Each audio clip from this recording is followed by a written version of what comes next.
Okay, so you're gonna get an email reminder. Is an enclosed intake form. Okay, sounds good. Oh my gosh.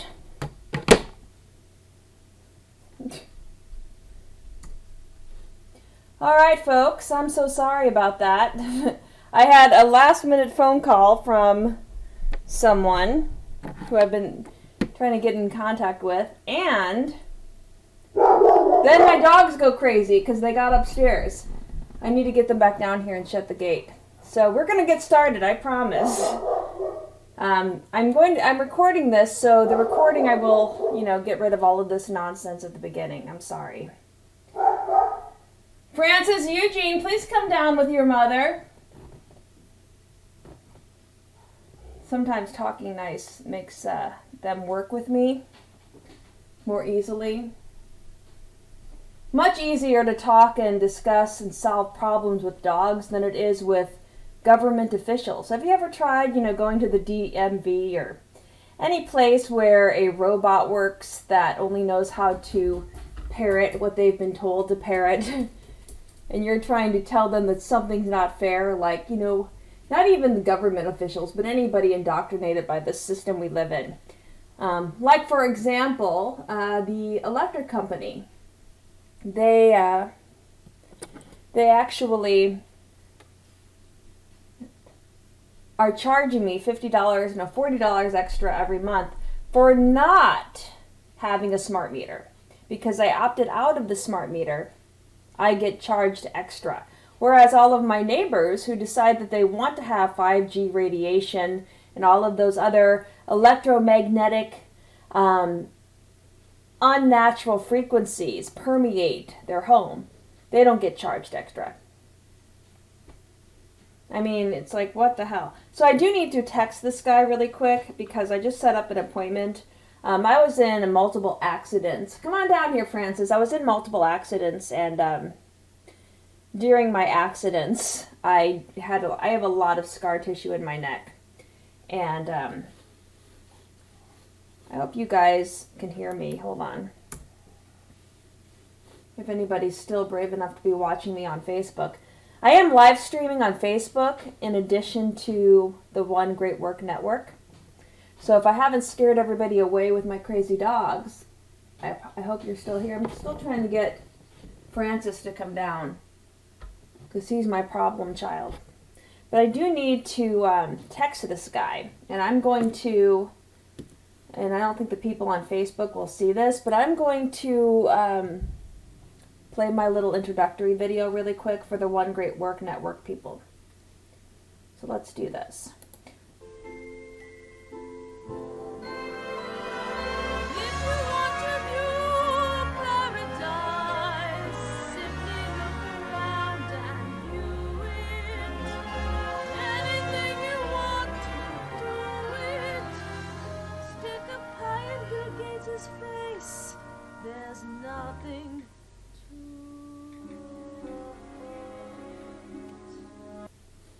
Alright, enough of that introduction. So hello folks, it's Patty from Natural Law Health, and those of you just joining me, I am live streaming. I'm live streaming on Facebook and on the One Great Work Network today. I'm trying to get to Facebook so I can at least see and interact with people that have questions in the chat. I'm also going to be answering some emails that came in. One in particular I will address today, and I'm pulling that up right now. It's been kind of a crazy day, but you know what? Life is pretty crazy for the most part because, we're all living under a dictatorship for the most part, right? With all of these mandates about what people have to do. So what did I want to talk about today? I had a couple of things in mind. One thing I like to point out to people, because I read random comments under my YouTube channel. That's where I get some comments, and then also I'm on Odyssey, which is formerly LBRY. So that's where I'm currently posting a lot of my content. And, you know, people will like hold on to one thing that you say that they disagree with. And people have a tendency to disagree with that one thing, and then they discredit anything else that you say, which I feel is not a good way to approach life in general. There are a lot of people that I agree with on several different things, but maybe not everything. And I don't think you have to agree with somebody on everything for it to make sense, or for it to, you know, for their understanding of the world from their perspective, for it to resonate with you. Now, I'm not trying to be solipsistic. I'm not practicing solipsism. There's only one truth, really. There really is. There's one truth. And, you know, but I think there are approaches to looking at the world with different sets of eyes where you might glean a little bit of a different understanding perspective of that truth. So, like, for instance, what are some truths? What are some unchanging natural law truths? Because that's really what natural law is. Natural law is the law of karma, the law of cause and effect.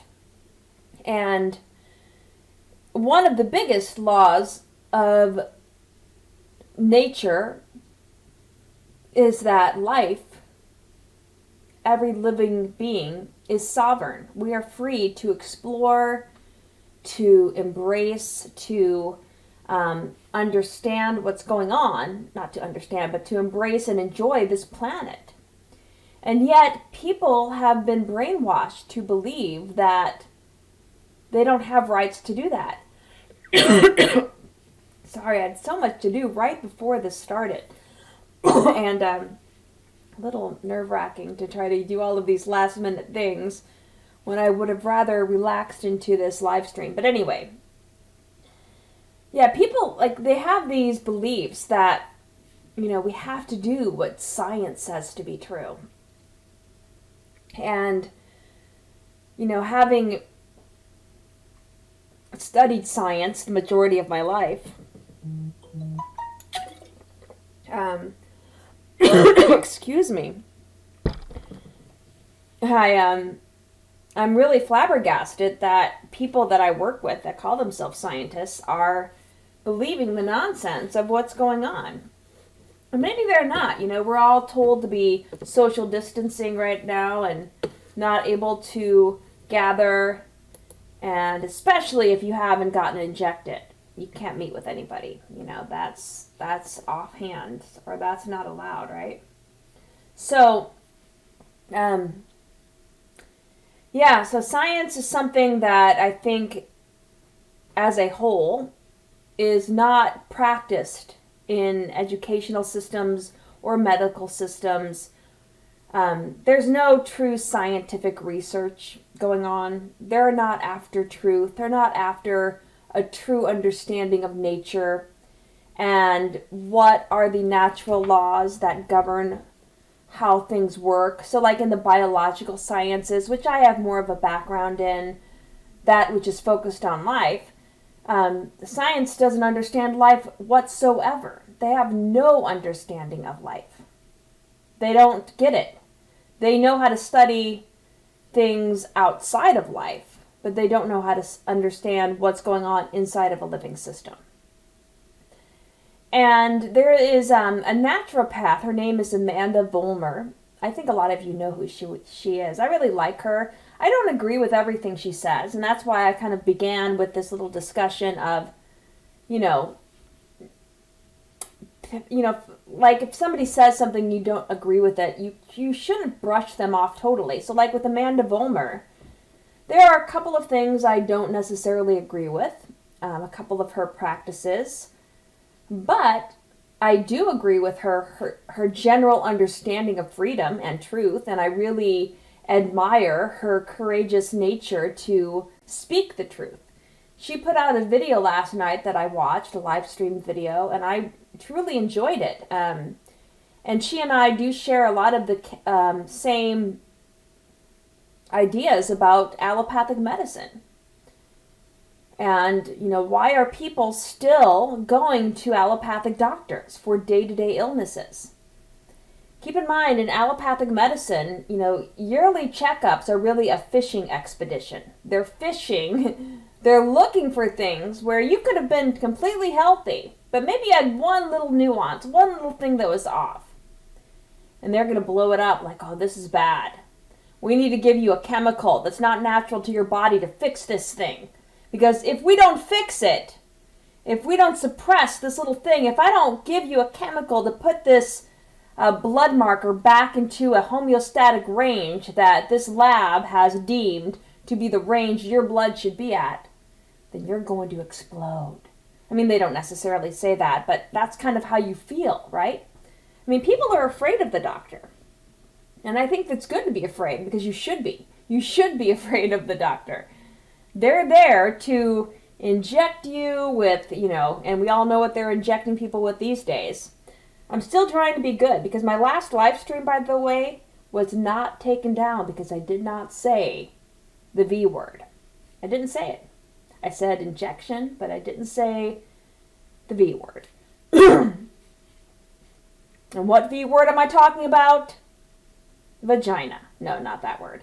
I'm talking about the other V word that I'm not going to say. I'm just not going to say it. But anyway, injections, I mean, why would I want to take a needle and stick it through my first line of defense to trigger an immune response unnecessarily? And especially if I need my immune system, perhaps, to do things that it does every day. My immune system is important. And so is yours. And we need it to, excuse me.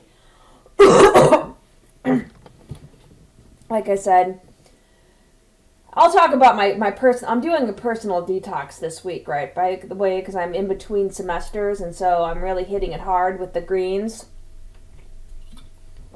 If you were really early on, before my dog started barking, you would have caught me drinking this green drink.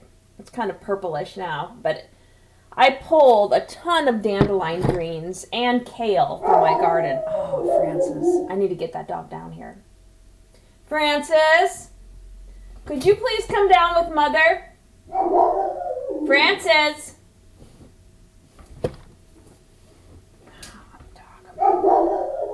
I normally keep the dogs down here, and I have a gate, and I don't let them go upstairs to look out the window, but he's being a little brat right now. So here's what I'm going to do, folks, on the One Great Work Network. We're going to watch a little bit of Bill Gates getting pied, and I'm going to get my dog down here. So I'll be right back.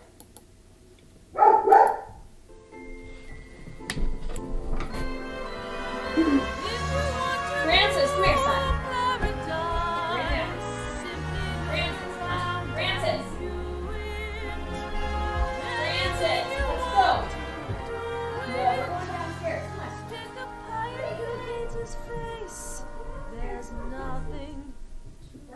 Good boy.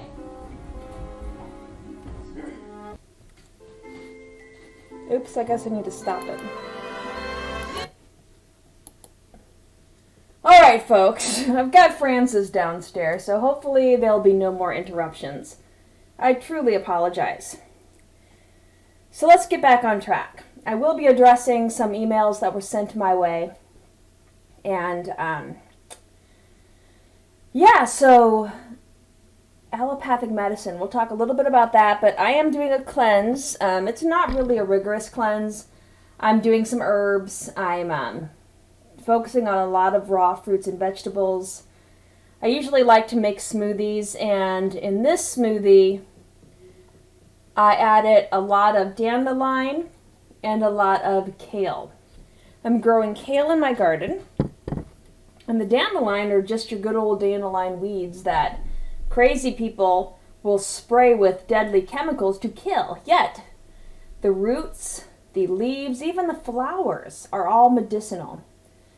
And so, I just juiced the greens, the kale, and the dandelion greens, and mixed it with some lemon. And I took that green juice and I did make a smoothie by adding some frozen pineapple just to make it a little bit palatable. Making it kind of like a frozen smoothie, which is good.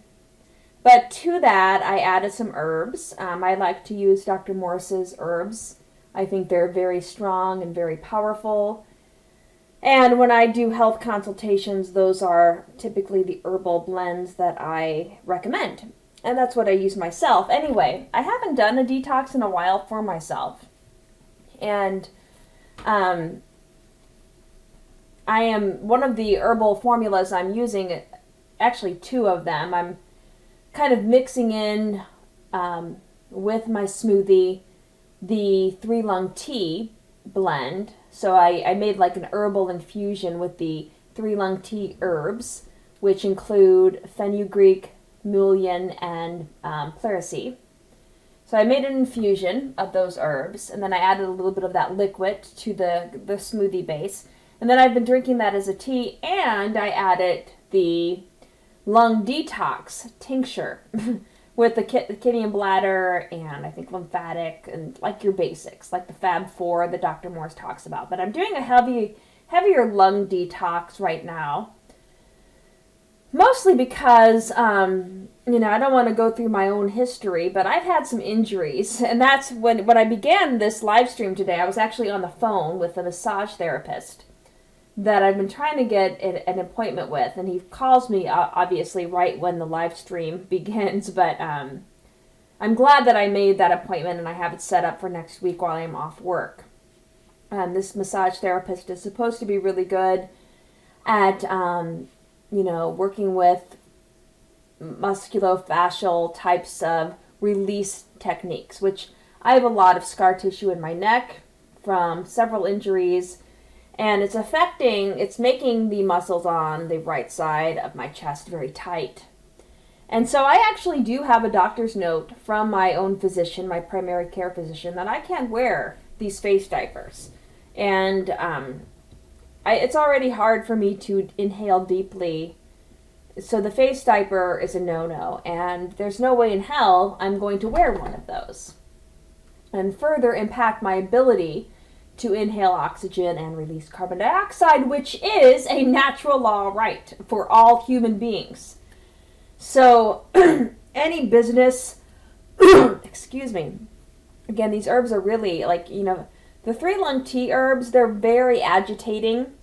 They help to break up the mucus, and then, they help to expel it. And I've been doing a lot of that since I've been heavily working with these herbs. So I apologize if I'm coughing a little bit extra today. But that's how you get shit out of you. I mean, you have to eliminate it. And doing a protocol with me or any, naturopathic type of practitioner, true healing comes from getting shit out of you. Stuff that shouldn't be in your body. That's the only way to true healing. You're not healing if you're suppressing a symptom or if you're removing an organ just because it's not working correctly. Oh, let's just get rid of it. The gallbladder, it's not that important, And, of course, my food delivery comes during the live stream like I did last week. They never can deliver it earlier in the day.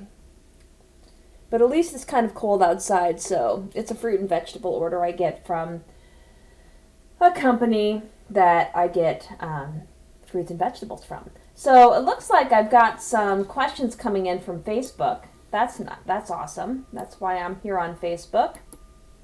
Let's see. The first question is, before I get to my email question, do you use the book Psychic Healing by Yogi Ramasharaka? I don't know if I'm saying that right? Or know the nature of creation and self, the Kybalion by William Walker Atkinson.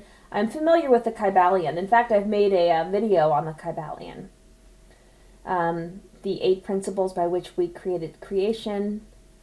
I'm familiar with the Kybalion, and I have the Kybalion book. Sometimes I just randomly open to a page just to kind of see, what messages are coming from, source maybe, but I think the Kabbalion is awesome. I'm not going to say that I am an expert or even, I wouldn't even say I'm a novice. I've just read it haphazardly. It's one of those books that I read that I don't think I've spent, like, gone through the entire book. But I'm familiar with it.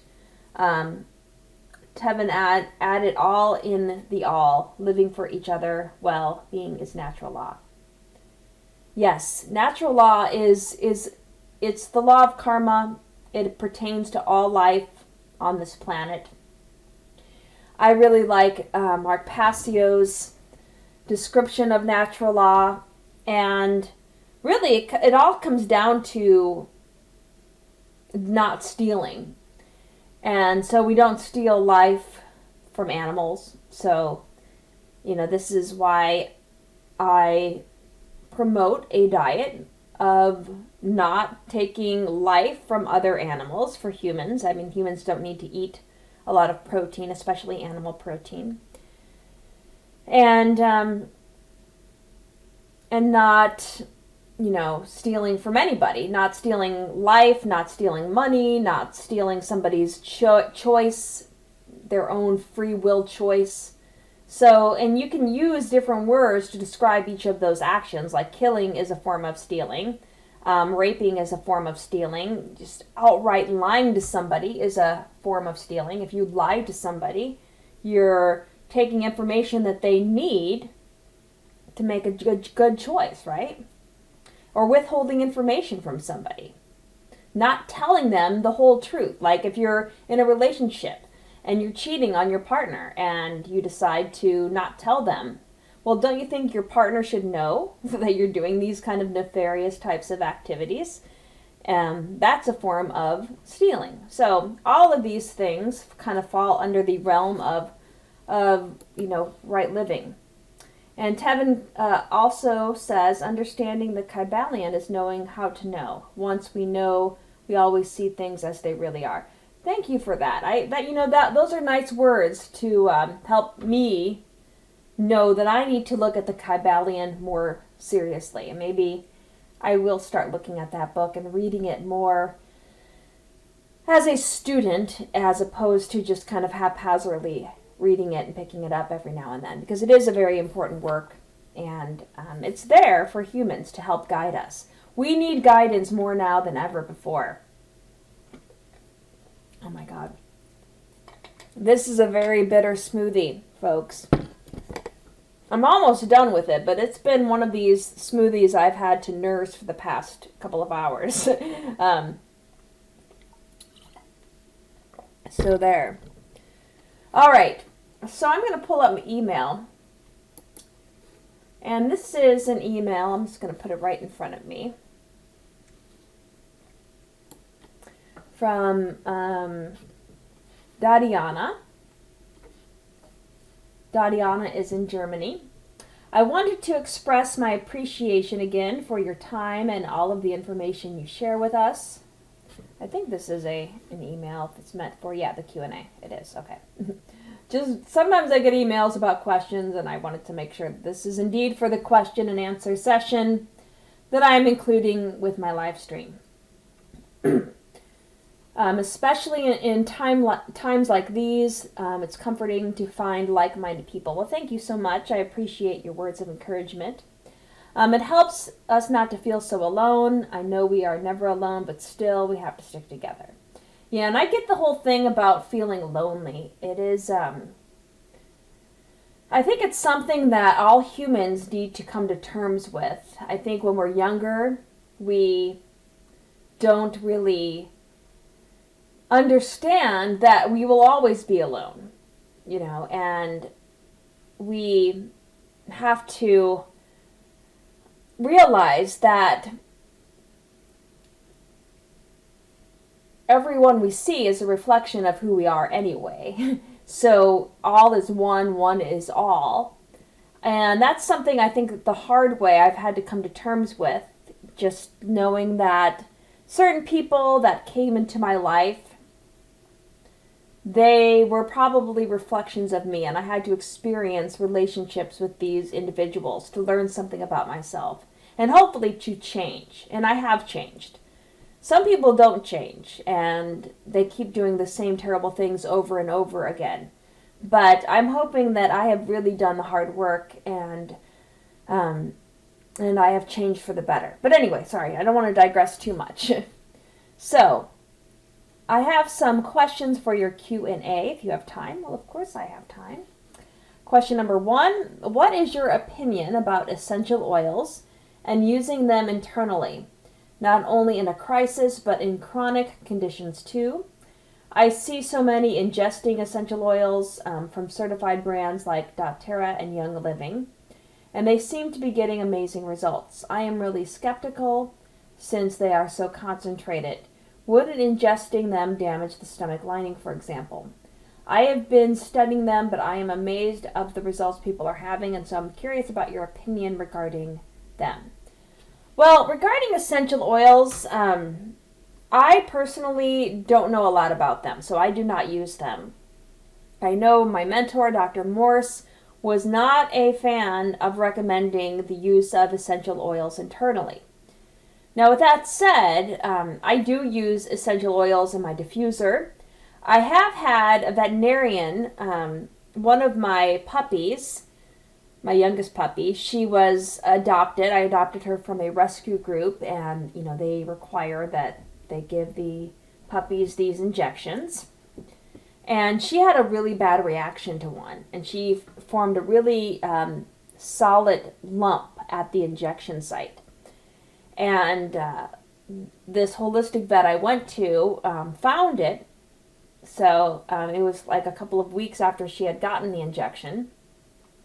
And I don't know if I just missed it, but she found it. I mean, she was a pretty good vet, doing a very thorough examination. And we used some essential oils on her topically. So I can't remember which one it was. I think it might have been like Palo Santo. Does that sound right? I don't know. But it was with a carrier oil. So it was like I used like some coconut oil or something. I might have used something else because my dogs really like coconut oil. But I, added the essential oil and I rubbed it into that spot. And then I also used a different essential oil when we went to bed at night in the diffuser. So that combination, and within a couple of days, that solid bump, which had been there for a few weeks since she had received a poison injection, it came down and it went away. So I was very amazed at the ability of the essential oils to do that. Now, I have had clients that I have worked with. Like, for example, when I was working with Dr. Morris at his clinic, one of my breast cancer clients, she had some swollen lymph nodes. And she used, I want to say, like frankincense and perhaps lemon essential oils topically on those hardened lymph node sites to help break those down. And, and she had some success with that. The essential oils are something that I need to study a little bit more before I feel comfortable recommending or even answering your question about them. So I don't want to say they're bad or good. If people have gotten good results from them, that's awesome. I know, like I said, Dr. Morris is not a fan of taking them internally, perhaps because they are so concentrated. And I tend to trust his judgment and his wisdom. So maybe that's part of the reason why I haven't done a very in-depth study of the essential oils. But, I don't want to say that these are going to be the, bad or good either way. Let me read your second question. So, I resonate completely with Dr. Morris. I took his level 1 class and iridology online. Oh, awesome. I hope you liked the iridology class. I want to take that. I might still take it. I studied iridology, obviously, with Dr. Morris, and I do iris readings for my clients, but I always like going back and, I don't know, I kind of consider it like professional development, going back and revisiting case studies. I think it's always good to continue learning your craft so that you're continually improving your skill of being able to do an iris analysis and help individuals learn about their health in a very non-invasive way. So anyway, going back to your question, And so she has been following him, I think this is a she, and his advice for 6 years. He's a very special being to me, and yes, he is very special. Dr. Morse is amazing. I am sure you have heard of the medical medium. His theory is that all of our symptoms are just expressions of the many viruses we have within us. He also brought life to celery juice, and many people seem to find healing following his advice. His teaching and advice contradicts in many ways with the teachings of Dr. Morse. What do you think about his approach? Well, I don't really know a lot about the medical medium. I have not read his book. I have had clients that have read his book, and they're big on the celery juice. Now, what you said about all of our symptoms are just expressions of the many viruses we have within us. Well, what are viruses? Let's start there, because I have a different perspective on what a virus is anyway. I don't pathologize anything like allopathic medicine does and like pharmacology does. Pharmacology will pathologize, will make everything into an enemy. Viruses, bacteria. It's a pathogen, we need to kill it. That's why the allopathic approach is anti-everything, antibiotic, antiviral. They just want to oppose. Allo means opposite. So viruses, first and foremost, look a lot like exosomes. And exosomes are something that many people that are more enlightened, I believe, like Dr. Tom Cowan, Dr. Andrew Kaufman, even Amanda Vollmer, who brought this. I think she was the first person I heard speak of this, and she was sharing the work of Dr. Stefan Lenka, who was talking about, the germ theory being wrong and putting forth this pleomorphism, which is kind of similar to the terrain theory, which I think Dr. Morse and I do myself, align with as the true state of ill health. It's all about the culturing medium. It's all about the health of the tissue spaces, or the spaces between our cells, the interstitial environment, the extracellular environment. That's the culturing medium that will either attract or, not attract certain things. But usually what it's attracting is there to help clean up the poor culturing medium. So to give you an example, like with Tom Cowan, his discussion of exosomes in his book, The Contagion Myth, which, by the way, in my cellular biology class that I'm now teaching live, we're going to be getting into that. We have a couple of classes left, and our last few classes are going to be talking about cellular communication and getting a little bit into what exosomes are and why they're being tagged as the bad guy in this current pandemic, right? But I don't think these viruses are pathogens. I don't think they're anything to be afraid of. I don't think they can hurt people. I think we're all being sold a big lie right now. So, symptoms being expressions of the many viruses. Well, if the viruses are there, it's because there's a toxic tissue space that those exosomes are being released into, because cells that are stressed will release exosomes. So exosomes are basically exocytosis secretions. So exocytosis is a method by which cells can release genetic information, little RNA or little DNA pieces, into their environment to communicate with nearby cells. And it's just a beautiful way of communication. So as living beings, we need to be aware of our environment. And there are things that cells can do to strengthen their ability to protect themselves. So, like interferons can be released when there is a stressful environment where we need to kind of maybe tighten our cellular membranes so that we don't allow certain things that are toxic to enter inside of the cell. And cells can do that, but they need like an understanding, a trigger from another cell. So exosomes, which are just little pinched off cell membranes carrying a little piece of genetic information to share with the nearby cell, to say, hey, I'm surrounded by toxic stuff, and I'm letting you know so that you can guard yourself. So anyway, Dr. Cowan,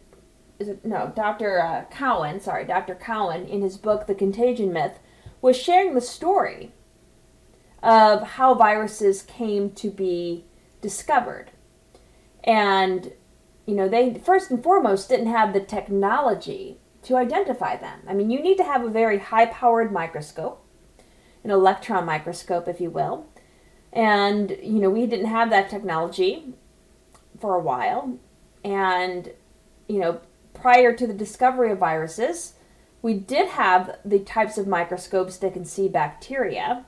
And again, I don't want to pathologize bacteria either. They show up when we have a toxic culturing medium, when our interstitial spaces are very toxic. And that's going to attract certain bacteria to come up and clean up that interstitial space. And that's what they do. They break down old, dead tissue so that we can rebuild healthy tissue.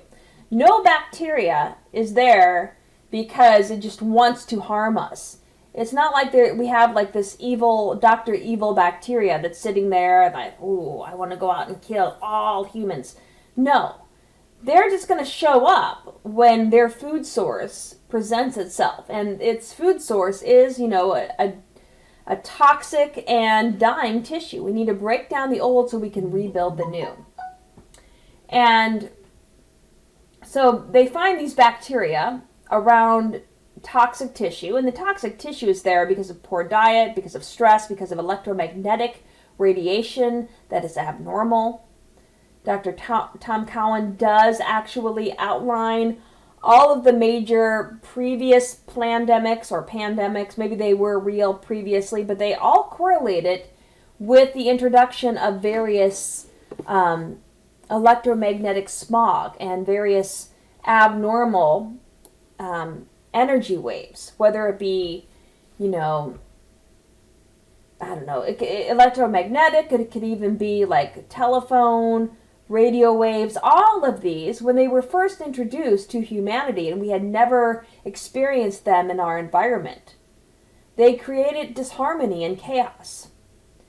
And, and so anyway, that's where the viruses come in. They are excretions.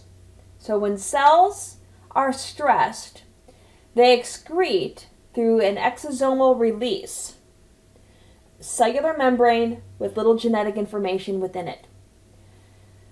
And so, because the bacterial theory, the germ theory of disease was so profitable for the pharmaceutical companies, because they invented antibiotics, anti-life, antibiotics, to kill those things, they wanted something similar for these other types of illnesses where they couldn't find bacteria. So they just thought, we just need to look harder. There's got to be something there. And they found those little exosomes. They named them viruses. And there you go. There's your pathogen. And we can now all carry on with the happy-go-lucky story of the germ theory, which again is very profitable for the pharmaceutical companies. And they're reining in the big bucks with this one. Bill Gates has been on talk shows, on these finance shows, where he's talking about just how much money he plans on making with factual nonsense. That's what I said, people that are listening to me. I did not say anything bad. I said, with the injections, you guys know what I'm talking about. I can't say, isn't it sad that we can't say certain words? Isn't it crazy? I mean, it's literally crazy. Our world is so insane. But anyway, Dediana, I hope I'm saying your name correctly. Those are great questions. So, yeah, I don't know a lot about the medical medium either. And I haven't really felt called to read the Medical Medium's book for whatever reason. I mean, the celery juice thing, I think anytime anybody juices, they're going to get some health benefits. I don't necessarily think there's anything specifically so great about celery juice in particular.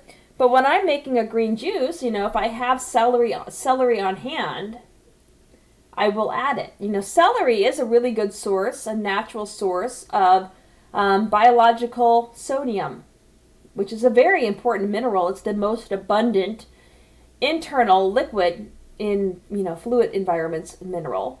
The most abundant mineral in our body is calcium, but second to that is sodium. But sodium is most abundant in our bodily fluids, like our blood plasma, our interstitial fluids outside of our cells. So it is a very important mineral, and it is osmotically quite strong. It draws water towards itself. Wherever sodium goes, water follows. That's something I teach my students. I've got another question coming in on the Facebook live stream. Do you know the life vessel, also called light vessel, created by Barry McNew around 2000, realigns the autonomic nervous system? Great results for Parkinson's or damaged or duplexed vertebrae and autoimmune sources, cancers, and organ diseases. I seem to be not very knowledgeable of most things. No, I'm not familiar with the Life or Light Vessel by Barry McNew.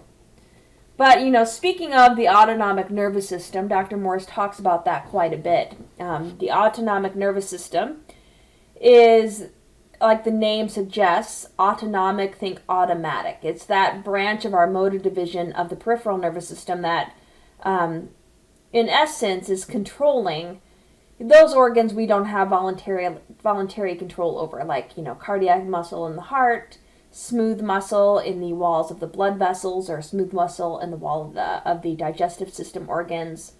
The autonomic nervous system is subdivided into sympathetic and parasympathetic. So, let's see. Tevin also writes, our world is completely insane, like the idea that metaphysics is unknowable, so science can deny the nature of creation and self, and never recognize each moment truth corresponding with all in the all. Yeah, I mean, humans have been, there's a lot of information that has been occulted from humanity. And occult simply means hidden. So we have not been given the whole story. There has been a lot that we have not been privileged to know. And a lot of the people I follow on, I don't watch a lot of people on YouTube, just maybe a couple of people. I'm really close to completely leaving YouTube. And I probably will when I finally get my channel canceled. Right now I'm still posting. I was going to live stream on YouTube along with Facebook, but apparently they need a 24-hour notification to live stream on YouTube, and I had not set that up in time. So Facebook is all I'm live streaming on, and I was hoping to do this through my Natural Law Health Facebook group, but it wasn't connected with my Zoom account, so I don't know. I didn't have time to deal with all of the stuff, the technology. It just gets a little bit... I'm just honestly sick of technology right now. I've been teaching for the past year through Zoom online, and I really, the past couple of days, I know people have emailed me. I needed to be away from a computer. I really needed to be away from the computer. And I've been spending a lot of time in my garden and, pulling weeds. Like I said, I had some kale today, and I really needed to harvest some of that kale because it was getting a little overwhelming. My strawberries are finally turning red, so I'm excited about that.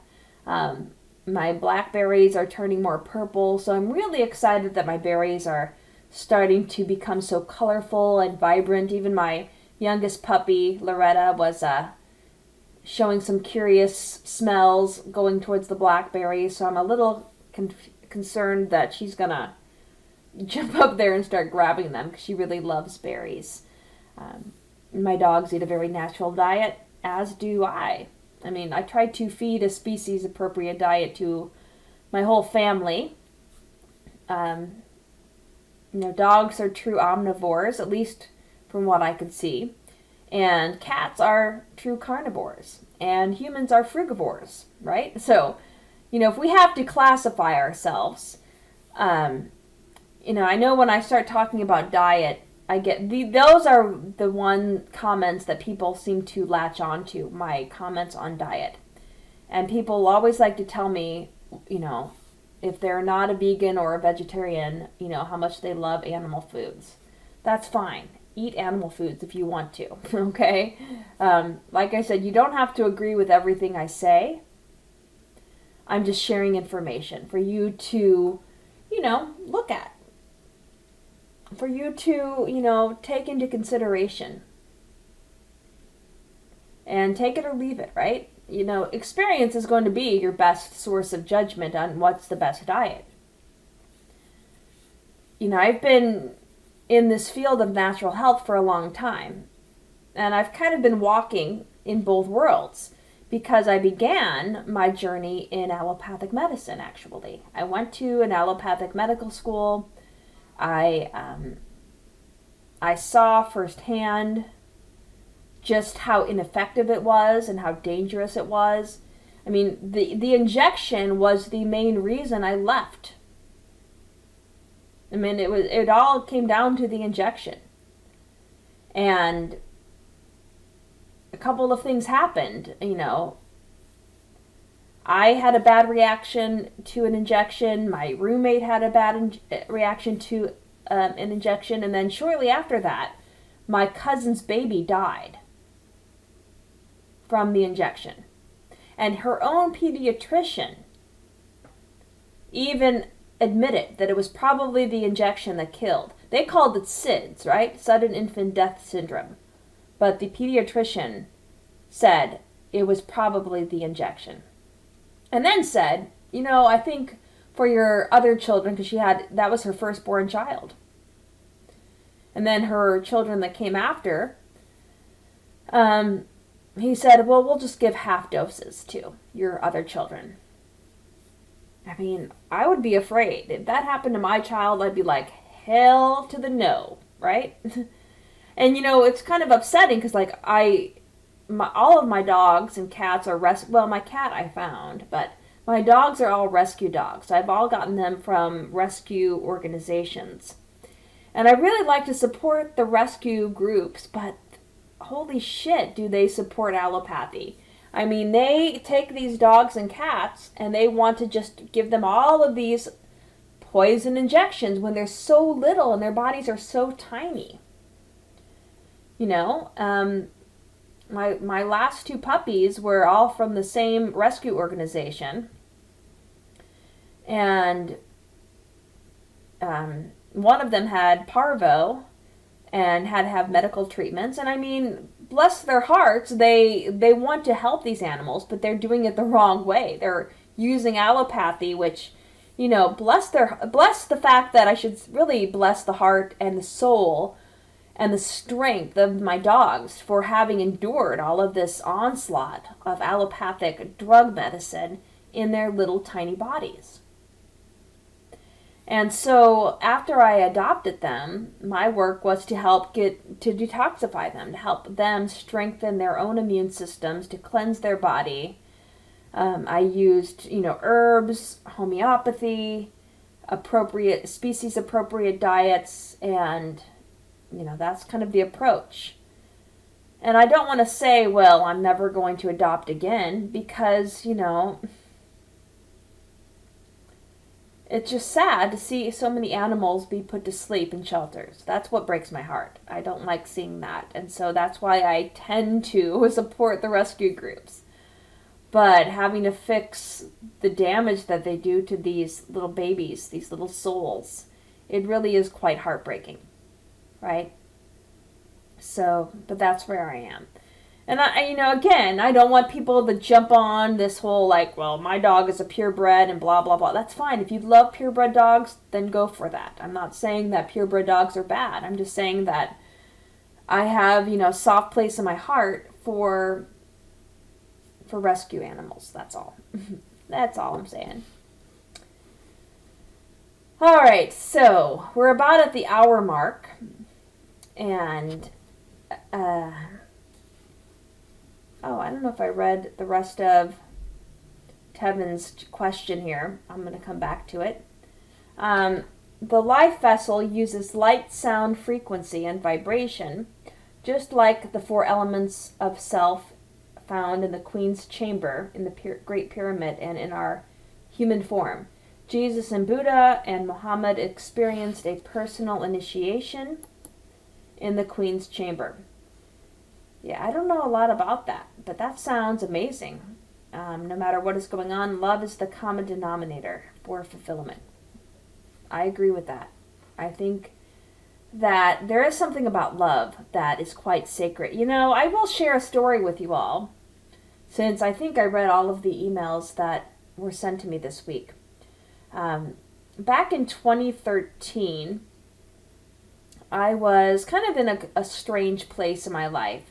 I had, in 2012, just gotten out of a relationship that I was in for over 12 years. And, that wasn't a bad relationship. It's just that I think he and I were growing apart. And I cared quite a bit about him, but, I was young and he was young, and I did, anyway, I don't want to go all into that, but it was a relationship that I think I needed to move away from, as hard as it was. And I probably moved away from it in not so nice of a way.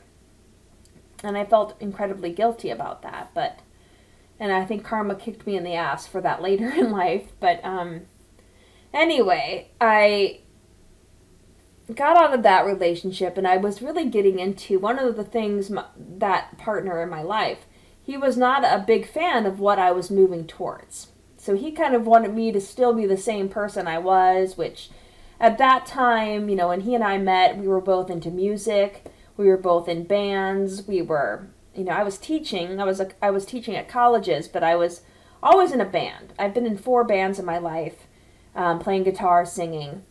And, he was really into music as well. But I was changing. And a lot of it all began when I was revisiting my love for natural medicine. I went into medicine in the 90s as a medical student. And my 3rd year of med school, I worked with Dr. Joel Fuhrman in New Jersey. I needed to get out of the allopathic mindset and find something else, because allopathy wasn't healing anybody. And he was using, Joel Fuhrman was using water fasting to heal his patients, and he did. And I've shared this story many times, so many of you might have heard this already. But for those of you new, I was so inspired by his patients that were truly healing from water fasting that I myself did a 26-day water fast. Now keep in mind, I was in my 20s, I was relatively healthy at the time, and I, following Dr. Fuhrman around in his office and working with his patients, and doing the basics like, vitals and blood draws and whatnot. I asked him, I'm like, would you mind if I tried this water fast? I just want to see what it's like. I mean, I'm seeing these people that are on like day 30, day 35 of a water fast, and they're older than me, and they're doing fine. So I did it. I did a 26-day water fast, and it really wasn't that hard. And, I thought it was kind of cool, actually, that I could actually go without food for that long of a time.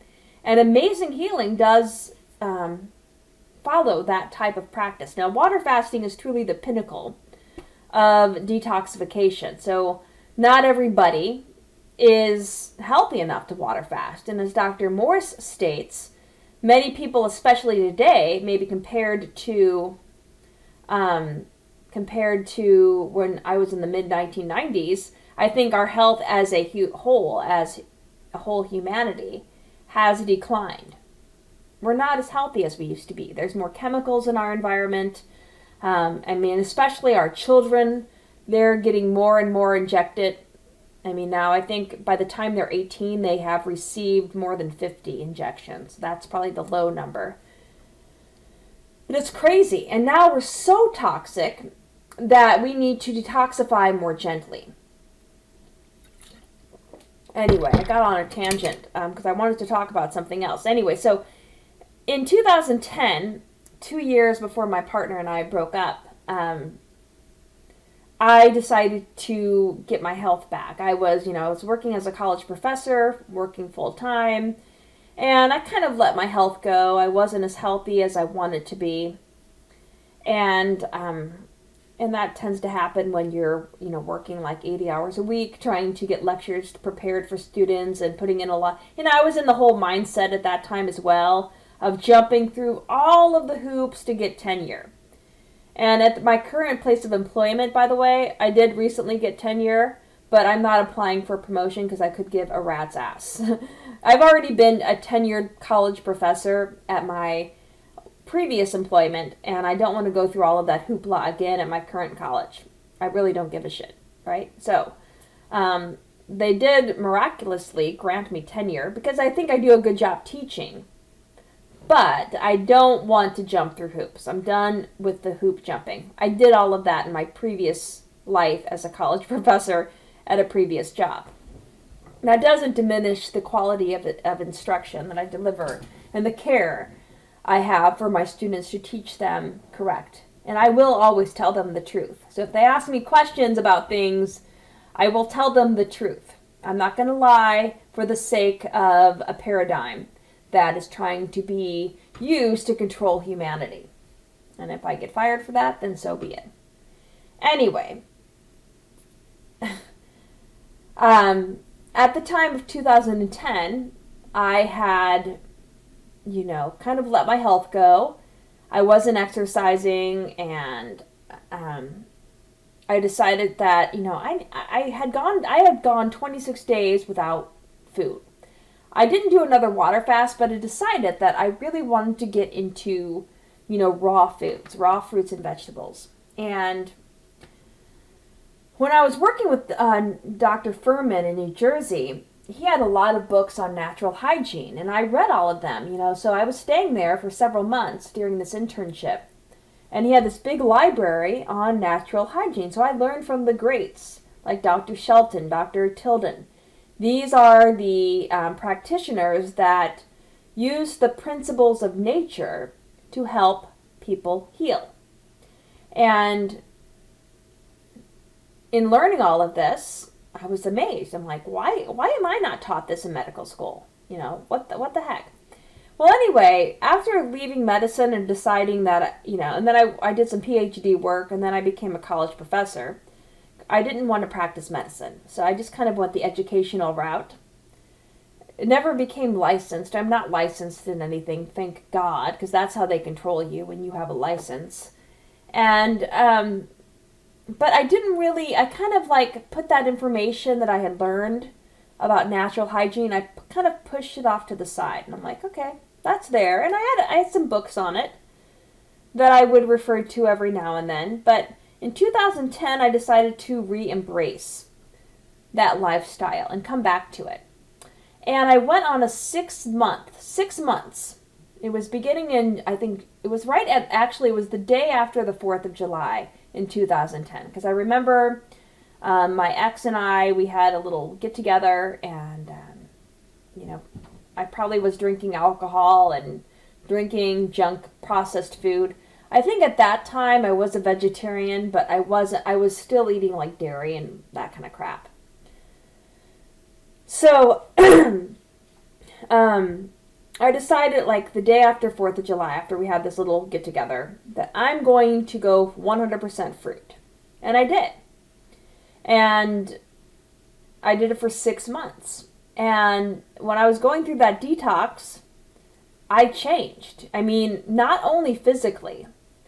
my skin cleared up. I had a lot of energy. I felt amazing. I went through some healing reactions. And this is before I knew Dr. Morse, so I didn't really have the herbs to help me detoxify in an appropriate way. So I had some really intense healing reactions. One was so intense that my whole body was aching as I was pulling out, I don't know what, from my interstitial spaces.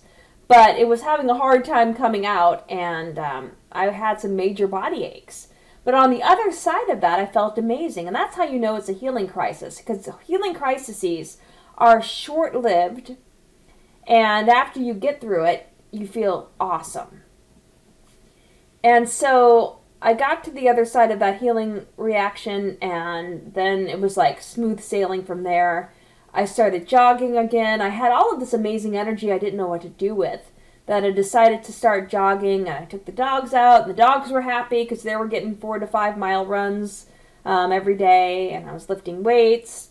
And that's when I got back into my 4th band. So I had, before that teaching position, I had been in 3 other bands. But then I started my 4th band in my home, and because I had all of this energy, I wanted to get back into music. I wanted to, be a free spirit again. And it was a really good, I was feeling great about myself. But my ex was not on board. He wanted me to, go out drinking and do those kind of things that we used to do. And we started diverging. And what's interesting is that, and I think I've shared this with Mark Passio as well, how I found anarchy. Because as I was getting into health and, fruitarianism and really being a high fruit, raw vegetable human, a frugivore, if you will, which I do believe, if we're classifying dietary patterns, I do believe humans are evolutionarily, if we believe in evolution, I do believe we are frugivores. I think, our physiology, our anatomy are just well suited for eating a diet high in fruits and vegetables. And I think that's the diet we thrive upon. So getting into that, and it started to reinvigorate my love for animals. I mean, I've always had a love for animals. I've, been a long time vegetarian, still eating junk food, vegetarian foods, though. It wasn't like I was a healthy vegetarian for all of those years. And I was always very active in animal rescue, supporting animal shelters, volunteering there, fostering dogs. That, all of that started to come full circle. And I remember, and this was right around the time I joined Facebook, because before this, my energy was so low, I just had basically enough energy to do my job and go to bed at night, right? So when I started gaining all of this newfound energy, I was actually like, what's this Facebook thing all about? I decided to join Facebook, and like I said, I was getting back into music again. And I started joining some Facebook groups and learning about perspectives I had not been aware of. Again, information that had been hidden from me, occulted, if you will. And I remember one of the Facebook groups was about these BLM. I don't think that's right. BLM is Black Lives Matter, isn't it? What was it? It wasn't about Black Lives Matter. It was bully breeds. It was like breed-specific legislation, BSL. Breed-specific legislation. That's what it was, sorry. BSL. Which is basically certain municipalities making up laws that they are going to determine whether or not certain breeds are legal to have in a city. Certain ordinances that, you can't have pit bulls or you can't have German shepherds or whatever, right? So I decided that, this was obviously unlawful, unethical. And I remember it was Quebec. It was always in Canada. They're so damn authoritarian up there. And it was in Quebec, And they decided that pit bulls were going to be illegal. And these people were like pleading for, please do not take my dogs. And it was just heartbreaking. These people were posting stories about, their family dog taken from them. Never hurt anybody, but they decided just because this dog was of a specific breed, it needed to be euthanized. I mean, it just broke my heart reading this. And it was that specific set of posts where the anger, the fire within, when I'm like, this is unfair. How can a government do this? This is not right. And that's when I became an anarchist. That is when I became an anarchist. That's when I realized if this law is unfair, what other laws are unfair?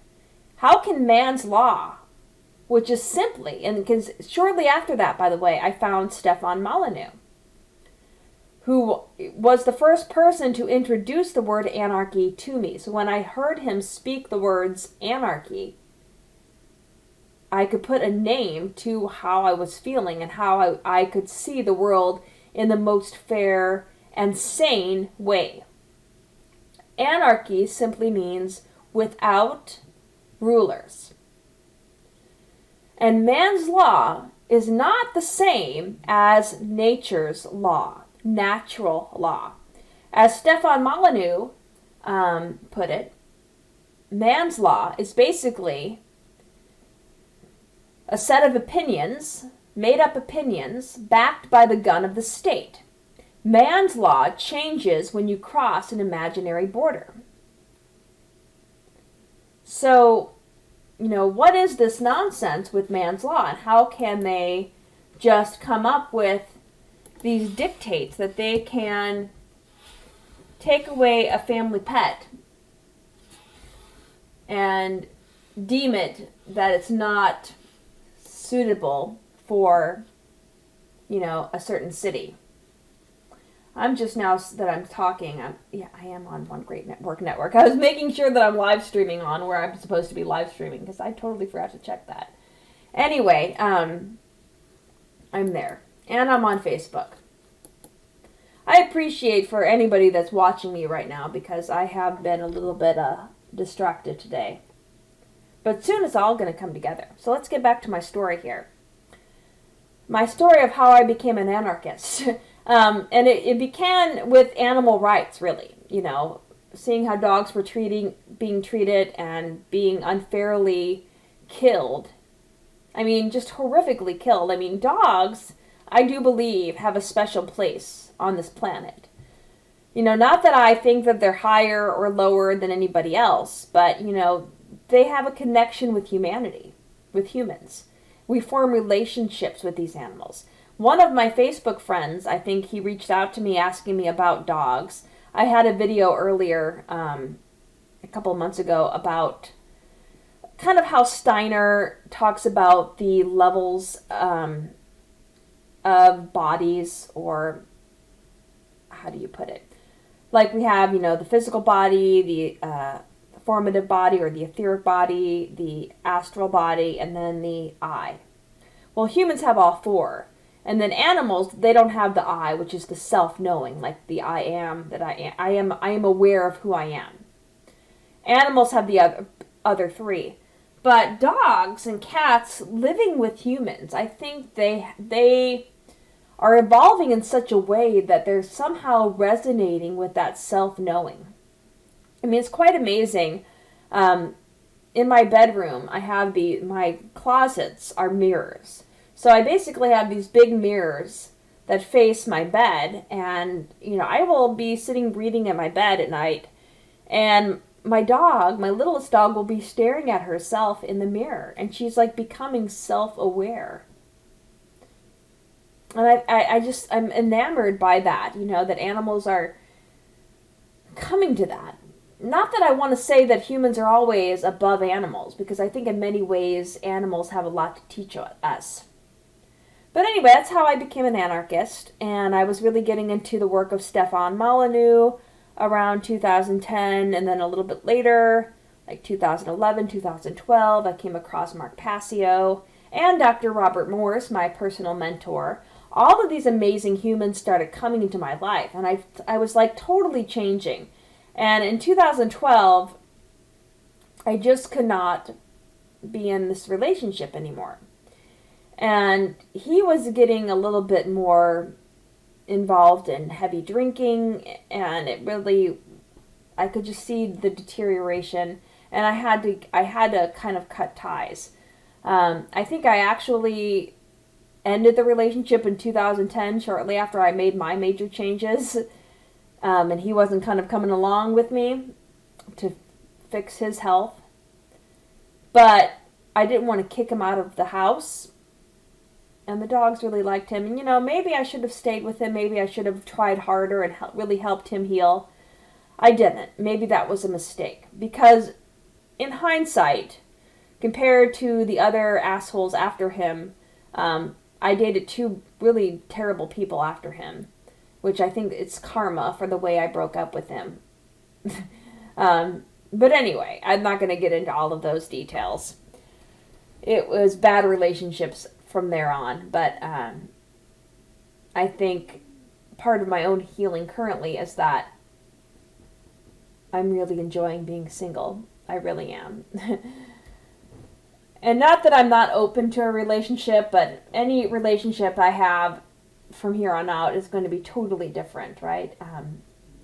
I think I'm going to come into it totally different than I had in other relationships. And I really think that's how we grow, and that's how we heal, and that's how we move forward in life. We learn lessons. Because if you don't learn lessons from your experiences, then really what's the purpose of it all, right? I mean, I know I've made mistakes. I know that I've been hurt, and other people have made mistakes that hurt me terribly. So, that's what happens, right? We learn from these mistakes. And sometimes the lessons are horrific. Sometimes they're just so damaging, and they leave very deep scars emotionally and physically, and it's just something that, again, we are learning from. But anyway, that relationship ended, and like I said, he wasn't a bad guy. He just, it was just time for us to end. So we did. And I became an anarchist, and, I think my early vegan days, I was a little bit more militant. And I've since then slowly become less militant as a vegan. I'm trying not to push too many people away. I think I might have hurt people's feelings, even as recently as 4 or 5 years ago. I don't mean to do those things. I post things in anger. I know, like, when my dog Chunny passed away in 2017, I was angry. I was so angry that she passed away. And I think I typed some things about people that weren't vegan that it probably wasn't the nicest way to approach the situation. And certain people have unfollowed me. Certain anarchist friends that I had have unfollowed me. And I don't know, how to remedy that, but I'm sorry, okay? I really have tried to approach my stance on diet. I do believe that not eating animals is really the best for our health. I really firmly believe that, because having been in the health realm and working with clients in a natural health type of environment, and having my own healing consultation business on the side of my full-time job as a college professor, I've seen that people that eat a lot of animal foods, they have terrible kidneys. Animal protein is so hard on the kidneys. It makes it hard for the kidneys to eliminate the interstitial congestion that is really at the heart of dis-ease. And I say dis-ease with a little dash, D-I-S dash E-A-S-E, because I'm not an allopath. I don't deal with their diseases.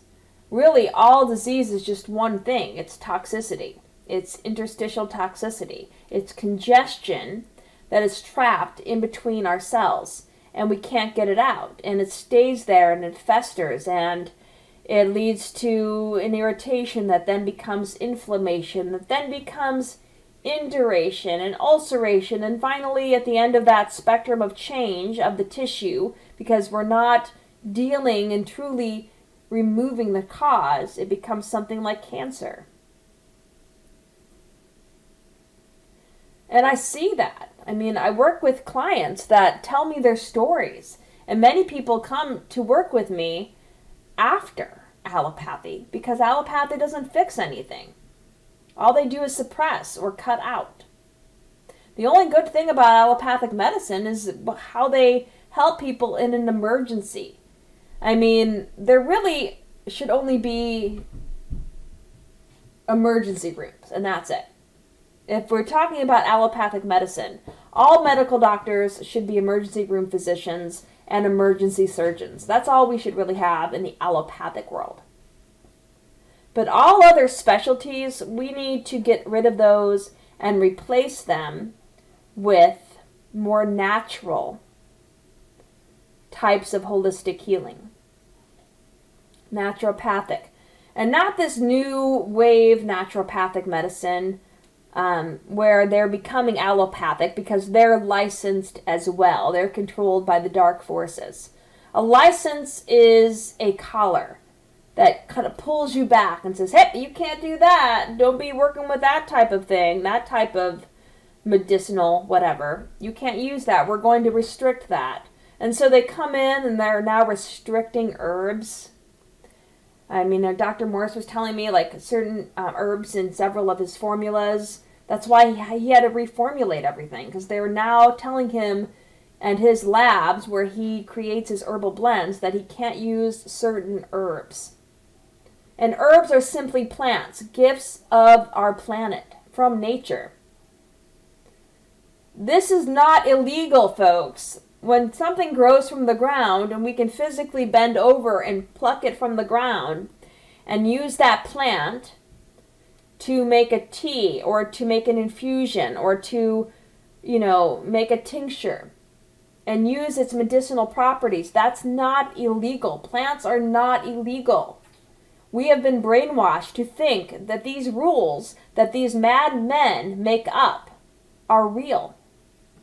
And they're not. They're not real. It's all a facade.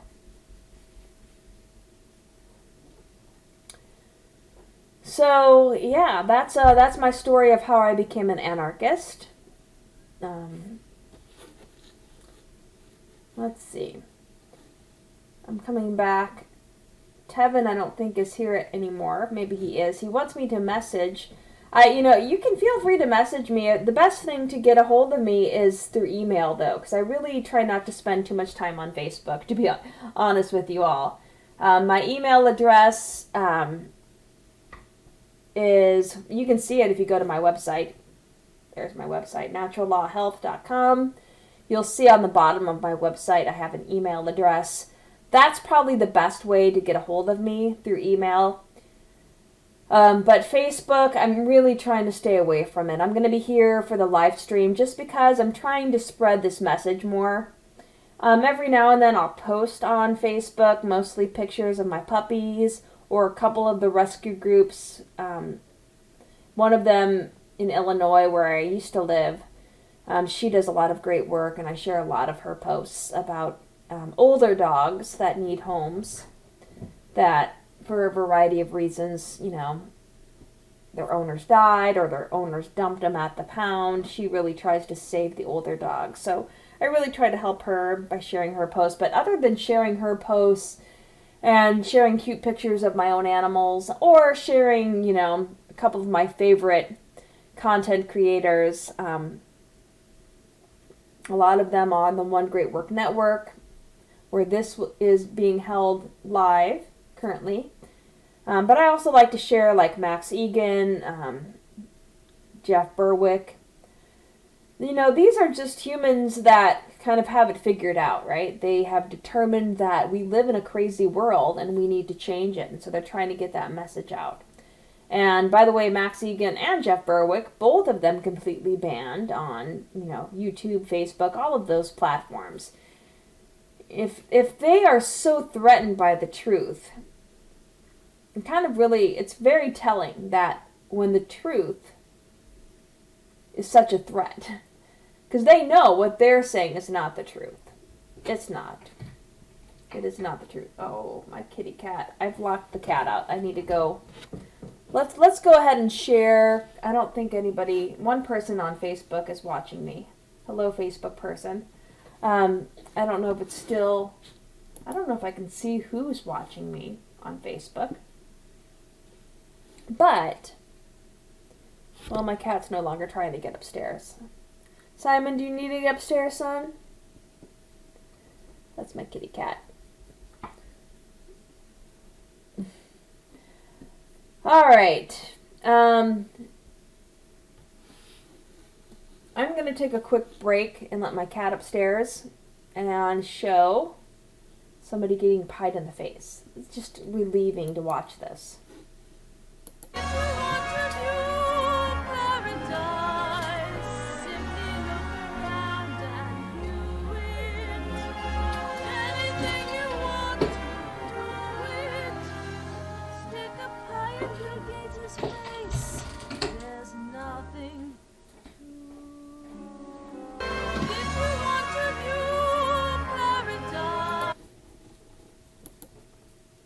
That is me singing, by the way. I know if you're watching me on Facebook, I apologize. I can't show you the because Zoom is not connected to OBS in Facebook land right now, so you're just listening to me singing. But in the background, you see Bill Gates getting pied in the face. He is not a good person, folks. And I remember right when this whole pandemic began, I was getting a lot of crap for highlighting just how evil he is. And people are like, oh, he's controlled, whatever. Yeah, maybe he is controlled, but people still have a choice to make. And, if you're going to let the powers that should not be dictate your actions and you're going to do nefarious things, karma's a bitch. That's all I'm going to say. So I was calling him out from the get-go. And I still think he's up to no good. I mean, there's obviously a huge connection with him and the guy that didn't kill himself in jail. So, what are you going to do? Here is a book I recommend everybody read. I guess it's coming in backwards. I wonder if it's coming in backwards on the Facebook. I'm going to wait and see what Facebook is showing. Facebook is a little bit delayed compared to my Zoom image through OBS. But Contagion Myth, really good book by Tom Cowan. And I really like Tom Cowan's writing. I have several of his books. He's written one on autoimmune diseases, which really aren't autoimmune diseases. He's written one on, what else? Which I think the one on autoimmune diseases was more about the injection, too. One about the heart, which I found fascinating. One thing that we're commonly taught, and one thing that I unfortunately teach from the textbooks in my pro-allopathic school, is that the heart, is a pump that pushes blood through our circulatory system. But great thinkers and great visionaries like Rudolf Steiner, who I'm a huge fan of, they have put forth that the heart is not a pump. And it's ridiculous to think of the heart as a pump. We have thousands and thousands and thousands of miles of blood vessels that this little heart, about the size of your fist, and the pumps, think of like these two little squishy parts of my hand as being the ventricles, and like up here are your atria. Well, the ventricles, they have to pump the blood out. The atria receive the blood, and then the ventricles pump it back out again. And so the muscular tissue, the cardiac muscle tissue in the ventricles, is supposed to be strong enough to pump that blood through thousands and thousands and thousands of miles of tiny little tubes. And just by looking at it that way, that's kind of a ridiculous notion. So blood actually moves for other reasons other than the heart pumping it. And it's so sad that I have to kind of teach that mechanism of blood and how the heart is a pump because, part of my JOB, my allopathic job, is to describe what the textbooks teach. Now, after I teach from the textbook, I always ask my students, do you have any questions? Anything you'd like me to describe, anything that seems ridiculous that you want to, have a discussion about. Unfortunately, students these days don't really have that type of curiosity. And it's quite confusing because for the longest time, in college level teaching, we're told that we have to, stress, how do they put it? We want to, stress the higher level thinking or the, I don't even remember. It's like one of those buzzwords. I'm completely forgetting the terminology. What is it called? Anyway. Students aren't that curious, unfortunately. And I really try to draw it out of them. I mean, maybe when I first started teaching 20 years ago, there was a good level of curiosity. Critical thinking, that's what it is. Critical thinking. So we're supposed to foster an environment of critical thinking. But like everything in our environment, everything is flipped upside down. So they don't want critical thinking. They want us to tell students how to think. And it all comes down to, or it begins with, pushing these different agendas and getting these young, very malleable minds of college level students, in their late teens, early 20s. That's kind of the age bracket of the typical college student. And they're very vulnerable and very, they're learning about who they are for the first time. Many of them are away from home. And they're quite, susceptible to being influenced by what their professors state. And I remember when I taught in Seattle, Washington, and we were talking about the reproductive system. I had this one student that went on this tirade in my lecture about reproductive rights, and, she was obviously pro-abortion, and,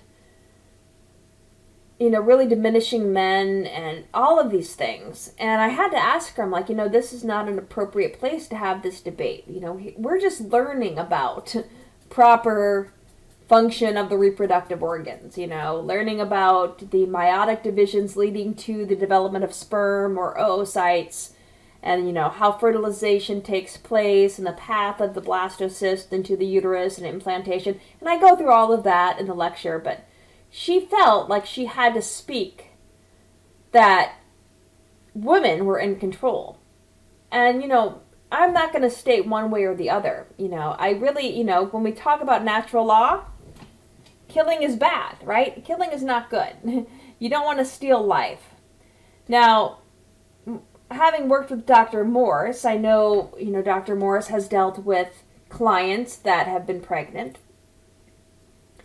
And when you are working with a pregnant female, you have to remember that, the growing embryo and then fetus is dependent on the mother's health for survivability. So, let's say I have a client that has cancer and she's pregnant. Well, if you don't save the mother, for sure 2 people will die, the mother and the fetus. In most cases, I don't recommend, detoxifying a woman when she's pregnant. So I would tell a pregnant woman, focus on eating a healthy diet. Obviously, that's good. There are a few herbs that are okay during pregnancy, but there are some that are definitely contraindicated. So it's good to, work with somebody that's knowledgeable of herbs.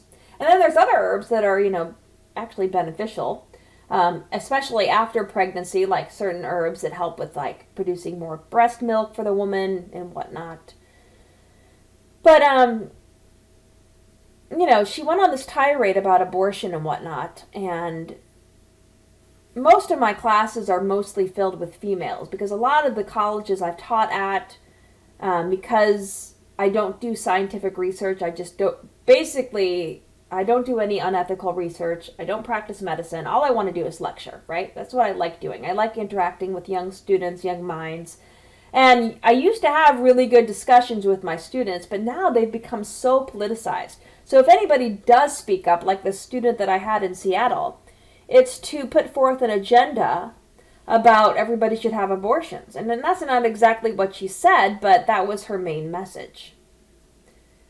And I just kind of had to ask her to refrain from that notion for a period of time because I didn't think it to be appropriate in this lecture setting.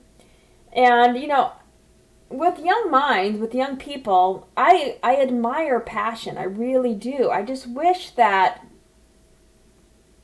everything wasn't so politicized. And perhaps we could look at abortion differently because it is killing someone. You're killing an entity that is dependent on a woman for its survivability. But does that mean just because this pregnancy was unintended that it should be terminated? These are questions that I think natural law addresses. And when I look at it from a naturopathic point of view, again, and Dr. Morse is one that I've discussed this with, you have to focus on the mother's health because she is the one carrying the baby. She is the one who is providing the nourishment and the shelter for that growing embryo and fetus. And so if she has cancer and she doesn't go through detoxification, both mother and fetus could die. So sometimes the fetus does have to endure a detoxification, which is not always good. And sometimes it can result in the loss of the baby. But, these are kind of the perspectives that we deal with as naturopaths. But, killing the fetus, I think, is quite sad. And I pray for any woman that's in that situation where she's considering that. And I would hope that she would rethink it and know what miracle she holds within her body and love. And that's, I think, Tevin, who was writing messages, I don't know if he's still watching, because I know one person is watching me on Facebook, wrote something about love, and love is the fabric of consciousness. It really is. I mean, we are all love. We're all connected through love. Anyway, this takes me back to what I was talking about earlier, that I totally got off on a tangent. So, in 2012, I know I only have like 17 minutes left, but let me finish telling you this story. In 2012, I was newly single.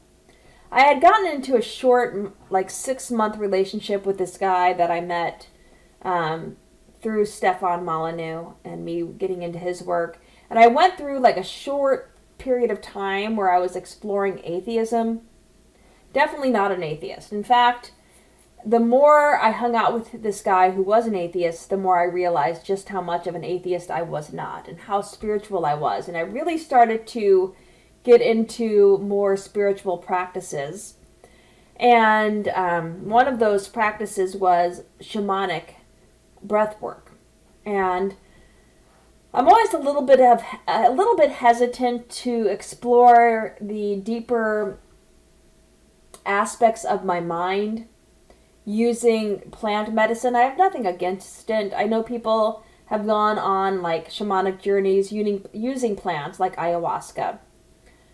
But I've been always very sensitive to the plants, very sensitive. And so I wanted to do a way to explore healing, but using something more innocuous, like breathing. So I found shamanic breath work.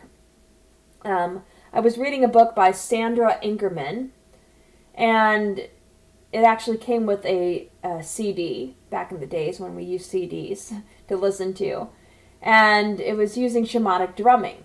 So like the drumming would put you into a trance, and then during the trance you want to kind of be very focused.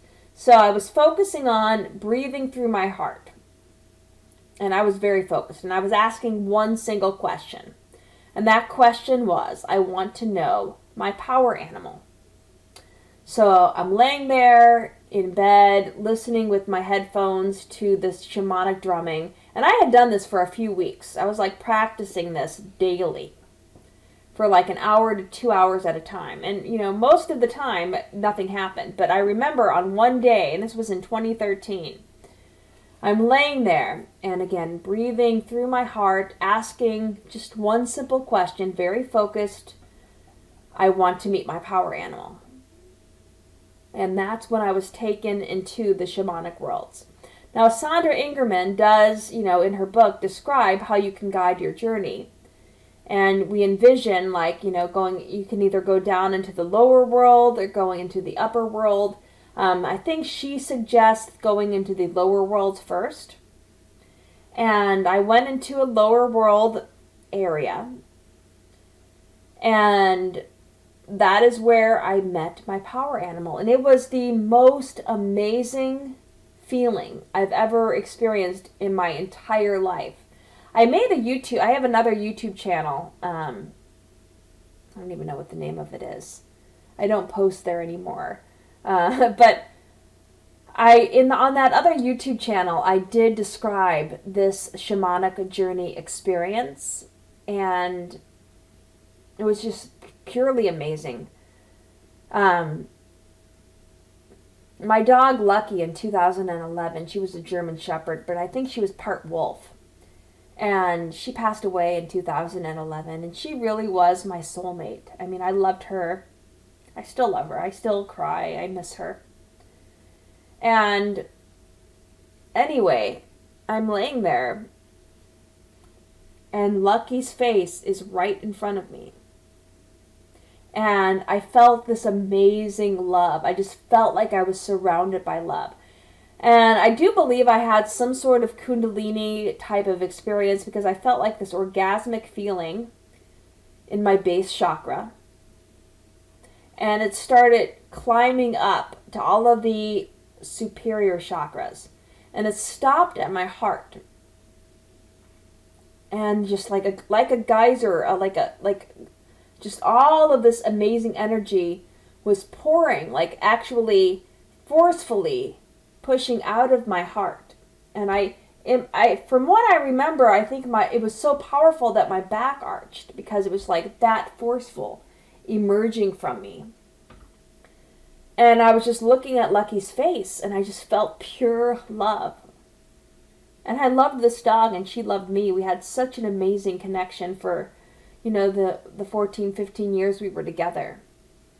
And after her face disappeared, I saw a wolf. Not exactly that wolf. I have a different, so I have a lot of wolf. So wolf is my power animal. And I have other, you know, I don't know what you call those sheets, but I have other wolf sheets upstairs. One in my living room, a huge one, and then another one in my bedroom. And that's what I saw. I saw a wolf. I saw my power animal. And again, it was just such an amazing experience. And what's sad is that since then, I have not been able to experience that again. I remember after that, though, I was in the state of awe. And I know I've had friends that have had ayahuasca, that have gone on like shamanic journeys with ayahuasca. One friend up in Seattle, he called me shortly after to tell me just like how amazing it was. And I remember when I met up with him, he was like still in this state of awe. Like he was just amazed by what he had just experienced. And that is what I experienced, but just using shamanic breath work. So I didn't use the plant medicine. Not that I'm opposed to it. I'm just a little cautious about it. Especially now after everything that's happened to me. One thing I still need to heal is my ability to trust other humans, because I have been kind of a lot bit jaded by humans. And so I don't know if I'll ever get to that point. And plus, I'm kind of set in my ways as far as not liking to leave my dogs. I've had some bad experiences leaving my dogs as well, in the hands of people that were not so caring. So, and one of the reasons I moved back to where I live today is to be close with my mom and dad. But now that they're getting older, they can't care for my dogs the way I need them to. I mean, they used to be able to do that, but my dogs, my two young dogs, especially that one, the little whippersnapper, Francis, he's crazy. He's insane. And he's 80 pounds. You can't tell, but he is a big dog. And forceful. There are times when we're playing in the backyard and he will knock me to the floor, just running and jumping and being playful with me. So, I don't want that to happen to my mom. She's in her 70s, so. So yeah, there are certain things in my life I've come to accept that, perhaps I won't be able to do everything I'd love to do, the traveling, but it's okay. It's okay. And everything's so unknown right now. I mean, nobody knows what the hell's going to happen. And are we truly, moving to a new Earth? I would love to think that humanity is ascending and that the Earth is ascending. Come here, Francis. Come here, son. I don't know if you guys can see him on the video screen. My little baby boy. I don't know what's happening, and there's so many unknowns right now. Like with my job, they're going to mandate that anybody that doesn't receive the injection has to wear a mask, and that's part of the reason why I got that phone call right when my live stream began, was because I need to fix some muscular issues in my neck. And I've been trying to deal with this for a long time, and nothing's ever worked, so who knows? Who knows, right? So I'm hoping, I did not advertise my live stream on Facebook. I'm going to get on YouTube. I'll make the connection with YouTube. I'm hoping that I will have more of an interaction. This is my only my third live stream event on the One Great Work Network, and now newly on Facebook. So I'm still kind of building up material to talk about, but I enjoy sharing and connecting with the people that did send me questions and did ask questions on Facebook. So thank you for all of that. I appreciate it.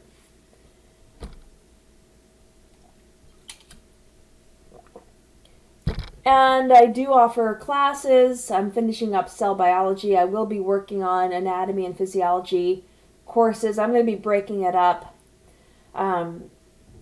by topics. So it's like going to be mini courses that are a little bit more affordable for everyone that wants to pursue studies to become natural types of healers.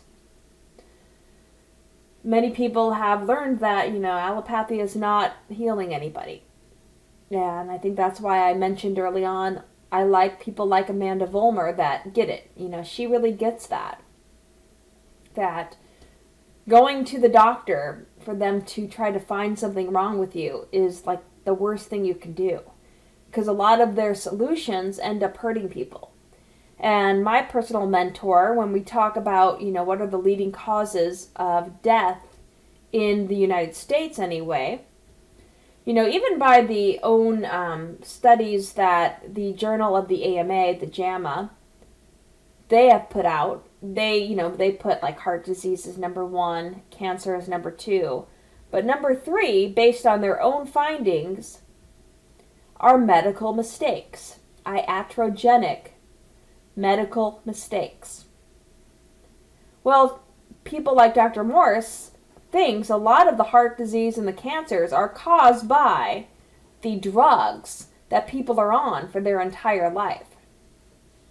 So they have a slight irritation, like a tickling throat, right? I'm detoxifying right now. As I mentioned earlier, I'm taking herbs to really break up the mucus in my bronchial tubes and my lungs and just, agitate that so I can expel it, right?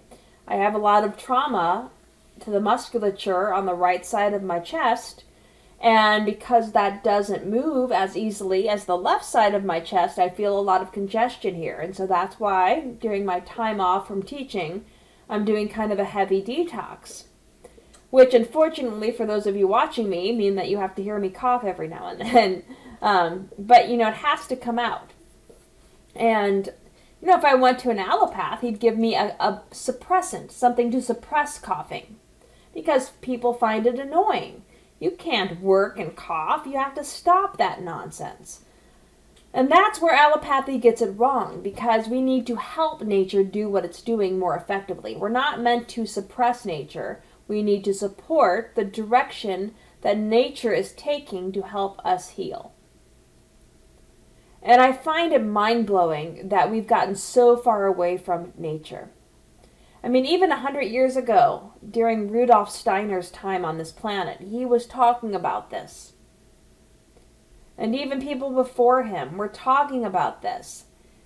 And yet we let this dark force, Rockefeller medicine, the Flexner report, all of these shady things come in and they blanket us with a veil of this idea. And so many people just think that this is the way it is. This is normal. And it's not. They're trying to do it as we speak. They're creating something that they want to become normal. I mean, what pisses me off is that I was watching something on YouTube, and they have those stupid-ass advertisements.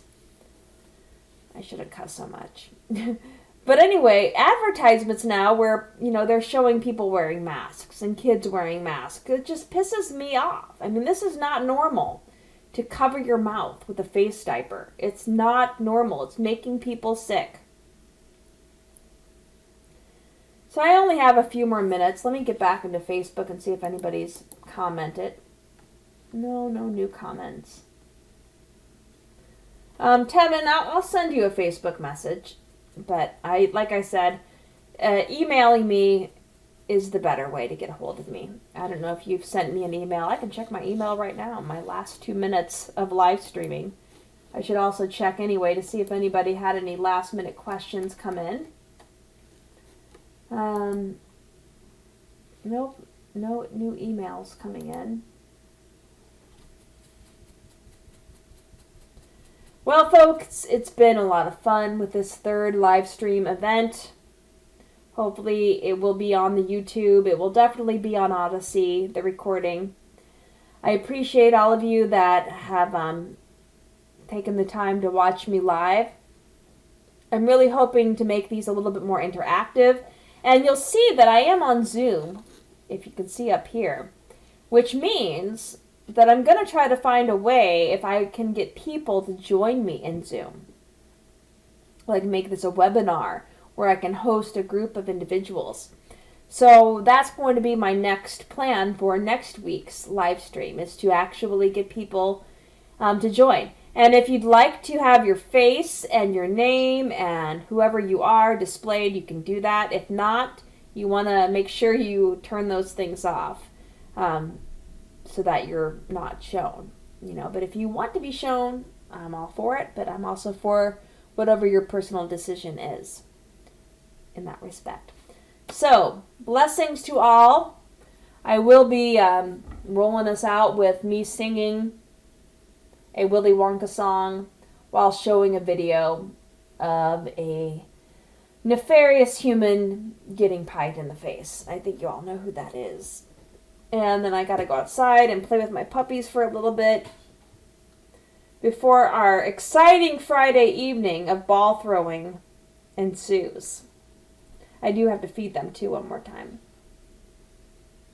they have to get their dinner. All right, so thank you all. Have a beautiful evening, and I will see you next time.